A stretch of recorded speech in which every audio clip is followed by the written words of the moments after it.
এটা আমার ব্যক্তিগত পক্ষ থেকে উদ্যোগ নিয়ে করেছি। কারণ হচ্ছে এই বড়দেওরা 53 নম্বর ওয়ার্ড বাসী হচ্ছে আমার পরিবার।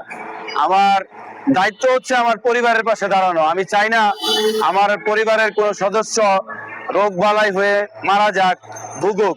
মানে এখানে এই মশার কারণে চিকুনগুনিয়া, ডেঙ্গু সহ আরো নানাবিধ রোগে আক্রান্ত হয়ে মানুষ মারা যাচ্ছে, ক্ষতিগ্রস্ত হচ্ছে।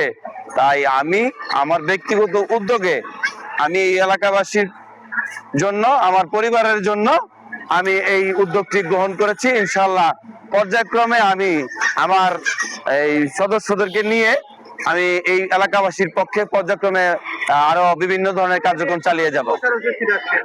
এই নিয়ে আমি 4 দিন যাবত আমি মশার ওষুধ ছিটাচ্ছি।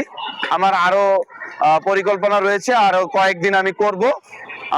পর্যায়ক্রমে ঈদের পর সামনে আমাদের রমজানের ঈদের পরে আমরা ঈদ উল ফিতরের ঈদের পরে আমরা আমাদের পর্যায়ক্রমে আরো কার্যক্রম চালিয়ে যাবো ইনশাল্লাহ। আমাদের এলাকাবাসী, আমাদের পরিবারের সদস্যরা যেহেতু অনেকদিন যাবত আমাদের এই এলাকায় কোনো এই মশার ওষুধ দেওয়া হয় না, বিধায় সবাই অতিষ্ঠ মশার যন্ত্রণায়। তাই সবাই আমাদেরকে খুব সাড়া দিচ্ছে যে তাদের পাশে যেন আমরা দাঁড়াই, পর্যায়ক্রমে আমরা যেন প্রত্যেক বাড়িতে বাড়িতে যেন আমরা ওষুধ দিতে পারি। এই জন্য আমরা কার্যক্রম চালিয়ে যাবো ইনশাল্লাহ। খুব ব্যাপক সাড়া পাচ্ছি। আমি মোহাম্মদ আলী।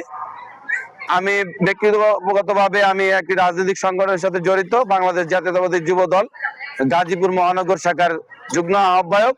আমি এই এলাকারই ওয়ার্ড ছাত্র দলের সাবেক সভাপতি এবং এই সামাজিক কার্যক্রমের সাথে বিভিন্ন অঙ্গ সংগঠনের সাথে জড়িত আছি।